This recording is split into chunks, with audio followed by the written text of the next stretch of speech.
This right here is an iPhone 3G. That's right, in the flesh from 2008 with the headphone jack. This is an iPhone 3GS in the flesh from 2009. And then we have the iPhone 4, which was picked up in 2010, followed by the iPhone 4S, which was picked up the following year in 2011. And then we went into the iPhone 6 Plus, which was picked up in 2014 in this large size. Then the iPhone 10, the controversial one that released in 2017, followed by the 10s Max, which was the 2018 release. And now we are here. The iPhone 11 Pro. I've spent 6 months religiously with this phone. I have a second SIM card, which I cycled through Android devices during testing periods, but this one stays consistent. Main reason, my family members and close friends have iPhones. This is how I stay connected with them. And not to mention the years upon years that I've had my history with Apple, it stays consistent even going forward with the iPhone 11 Pro. So it's safe to say that over these last 6, technically 7 months, I've been using this thing religiously and hardcore, and it's been in my pocket since day one. Now in the beginning, I won't lie, the iOS that shipped on this device on day one was extremely buggy and just out of the Apple characteristic. We're used to iOS just being 100% butter and smooth. But in true Apple fashion, updates came at a rapid pace, correcting that. So there wasn't enough to just like throw off your user experience or the typical iPhone user experience that you get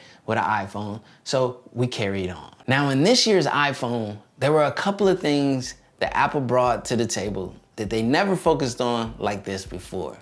Number one being the camera housing.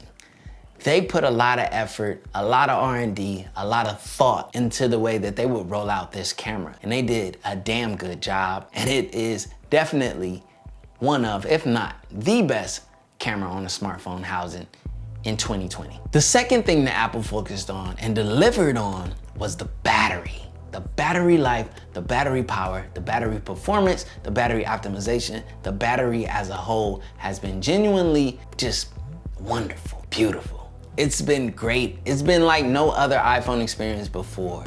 The fact that you don't have to cradle an iPhone charger or power bank along with you. You can use this phone in confidence throughout your day and get through your day without hesitation. This is a big change in the Apple ecosystem, and it's one that's extremely welcome. How has this thing held up over the last 6 to 7 months? Let's start off with the way that I've kept this thing as far as a case or no case, and generally it's been no case.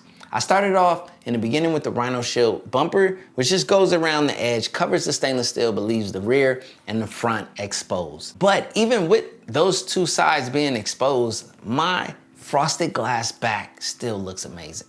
I am so happy that Apple opted into the frosted glass back, as it looks great, it negates all fingerprints, and it performs and holds up extremely well. Now we first saw this on the Pixel 4 device, and I'm just happy that Apple chose to adopt this look as well. As you can see up close on my frosted glass backing, there's not much scratches or wear and tear, at least not to the naked eye that you can see.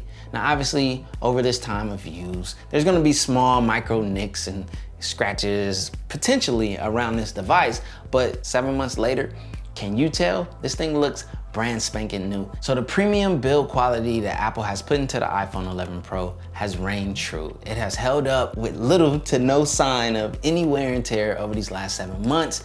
And that's just a shout out to Apple. They're using premium products on this thing. You got the beautiful stainless steel rim, the frosted glass back, the nice glass, Gorilla Glass front. But I did opt in for the Whitestone Dome Glass screen protector.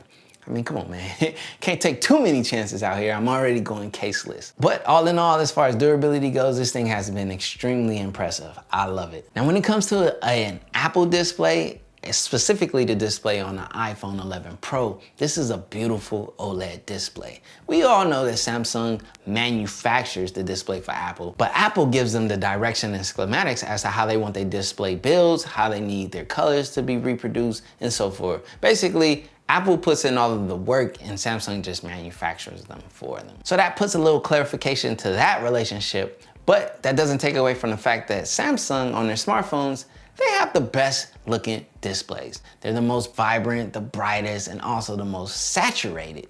But that's not always the truest to life color reproduction. I think when you get an Apple smartphone, you're getting more of the true tone, the true color representation, and that's what Apple shoots for. So in that case, you can expect a more accurate reading from your iPhone display than you could any other smartphone display out there. And that matters to creatives like me who might be doing photo editing, video editing, and so forth. If you're creating on your smartphone, then you have an accurate display. As well as viewing content, you're gonna see a more accurate representation of the content that they created. And it's also one of the brightest displays that we've seen on any Apple device thus far. Let's talk about the A13 Bionic chip in here, man. We talking about super smooth, super fast, like butter, baby. There's no smartphone that can compete with Apple's A13 chip, period.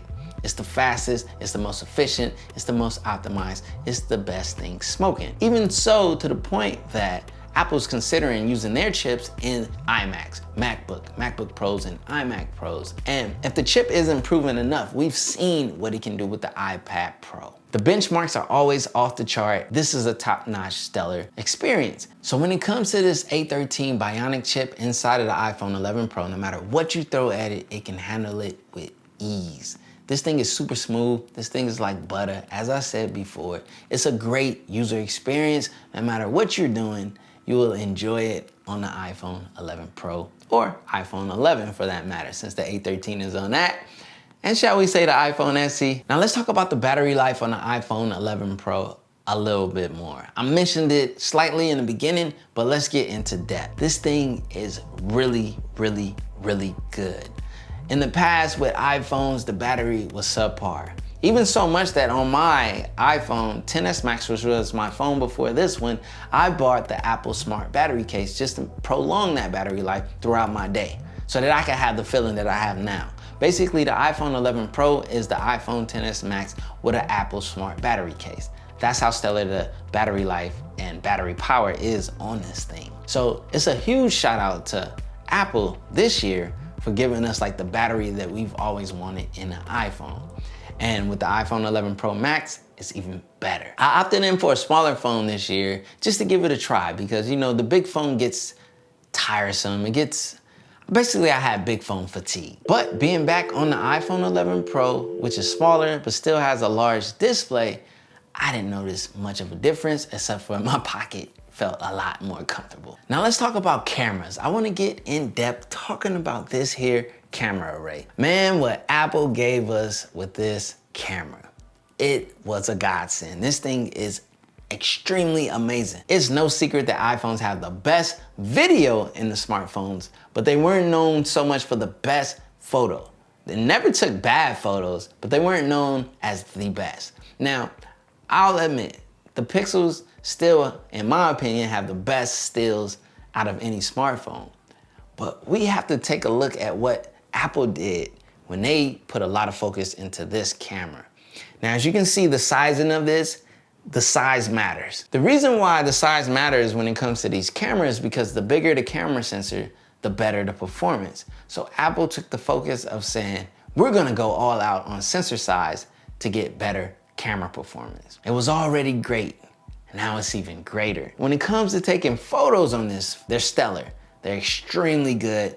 9 times out of 10, you're getting an A1 photo. Obviously, it depends on the elements. Now we have night mode for the dark, and it has improved a lot. That's another place where the Pixel used to exceed everyone. Now, I will say this about the video on the iPhone 11 Pro. I absolutely love it. I love it so much that I've used it as supplemental footage for B-roll in a ton of my videos. And you guys didn't know the difference. You guys couldn't even tell that I was using an iPhone 11 Pro for a lot of my B-roll because that's how good this camera system is on this phone. And I wouldn't steer you wrong. Now, for all of the creators that want to start and don't have the expensive camera equipment like say us more experienced creators do have, and they have to start on a smartphone, I'm always going to recommend and tell you guys to get an iPhone because of the video performance, as well as the photography, as well as the high resolution uploads to social media, as well as the list goes on. So this is the A1 creator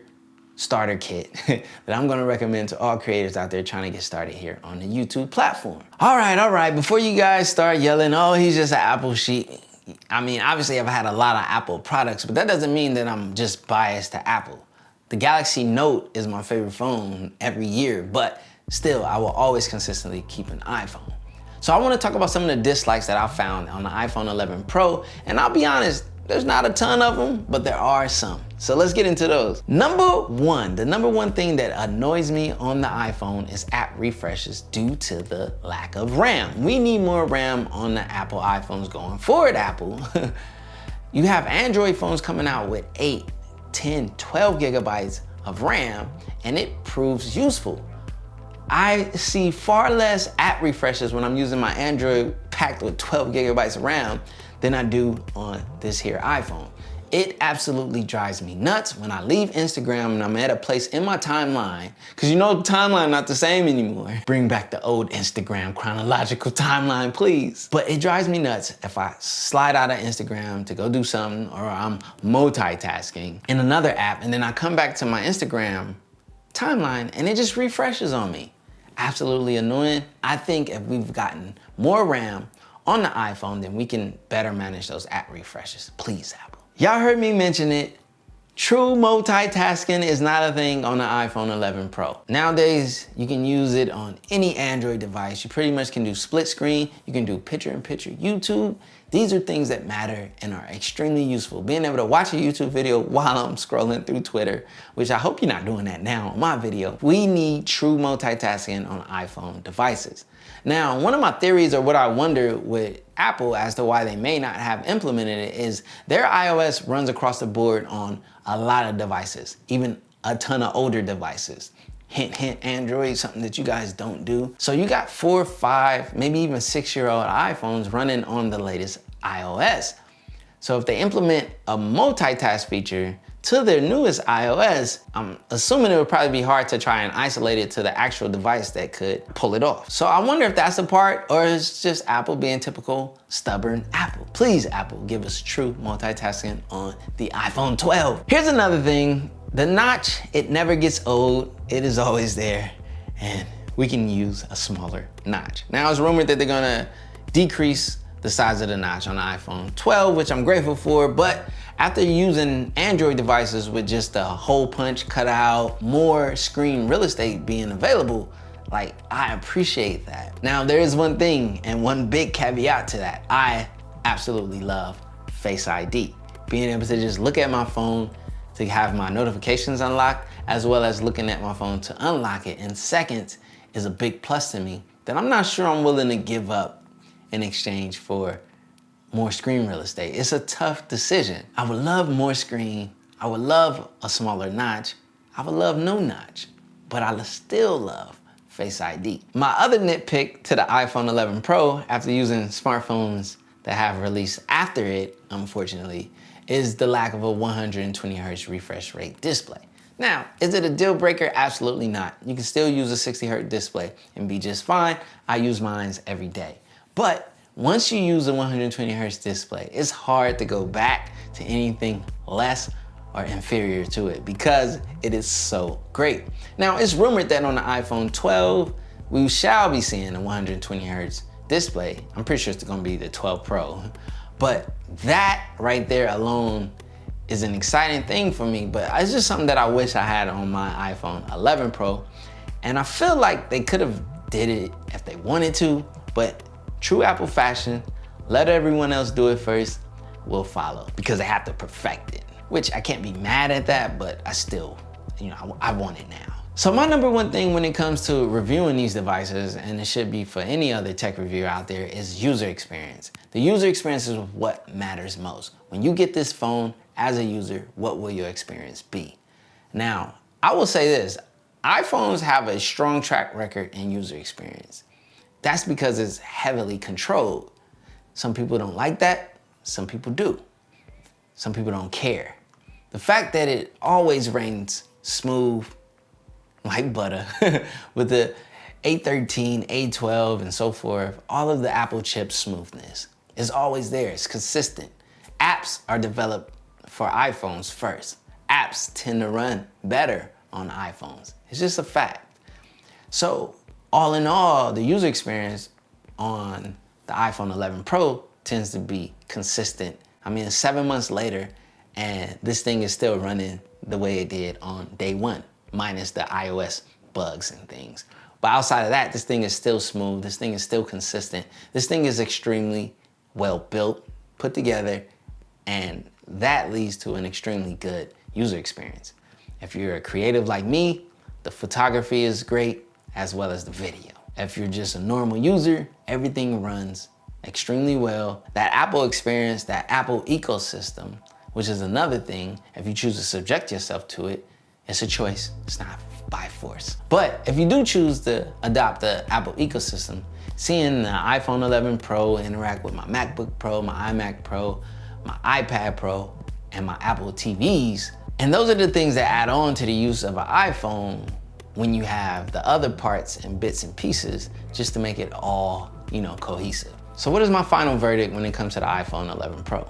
I'm still using it. It still consistently has my SIM card in it, and I'm still satisfied. Since day one, this thing has been a go-getter, and it's still getting it. So if you're looking to grab an iPhone 11 Pro 6-7 months later, or even later than that, I can tell you confidently that it is a great purchase. So go ahead and go for it. My name is CJ, this is CJ Knows Tech, where I get to know tech so you don't have to. And I just gave you my 6-month update on the iPhone 11 Pro. I'm telling you to go get it. Smash that like button, smash that sub button, and come back for more swagful video.